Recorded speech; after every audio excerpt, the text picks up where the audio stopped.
Je voudrais... Oui, arrête.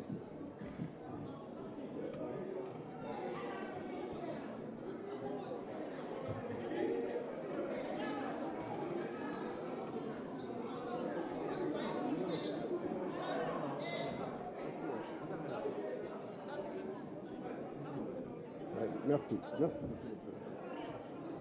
Monsieur le Président, chers collègues, je voudrais dire que mon opinion sur le code électoral ayant été exprimée à plusieurs reprises,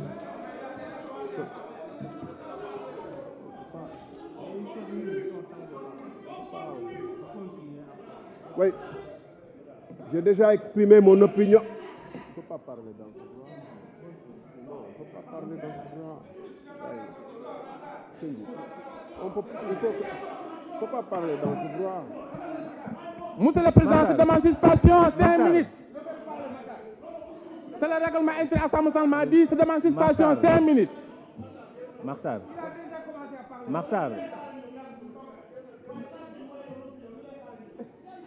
Continuez. Je voudrais m'exprimer sur la situation au Niger et inviter l'Assemblée nationale du Sénégal à faire jouer ses responsabilités de se prononcer sur cette situation qui risque d'engager notre peuple et notre nation dans une guerre extrêmement pénible qui concerneront 2 États, peuples souverains.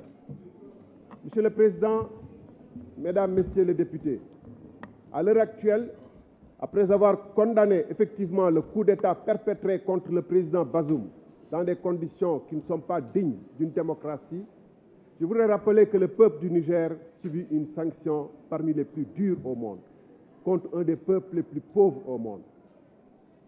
Et il est étonnant que certains de nos chefs d'État, qui n'ont pas voulu sanctionner la Russie pour la guerre menée en Ukraine, s'associe à une des sanctions. Monsieur le Président, ça manque 2 vice-présidents à des séries les plus dures de sanctions contre un État. Ça manque 2 vice-présidents dans la salle. Non, rejetez. Monsieur le Président, il n'y a pas 2 vice-présidents dans la salle. Écoutez. Non. Écoutez. Cheikh Abdou, vous demandez la parole avant de se prononcer. Quand même. Continuez.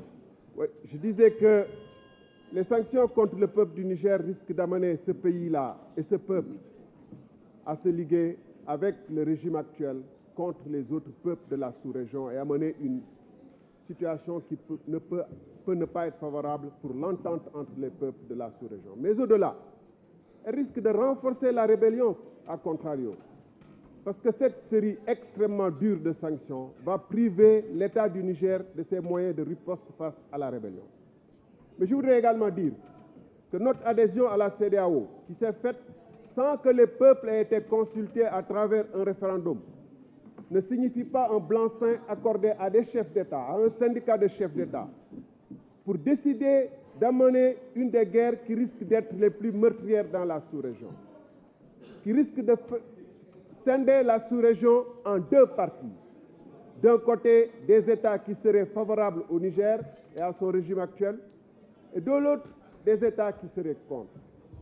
Et cette intervention ne pourrait pas se faire sans l'appui et l'assistance des pays autres, des puissances occidentales en particulier, ce qui risque de renforcer la haine déjà vivace des pays et des peuples de cette sous-région vis-à-vis de l'Occident.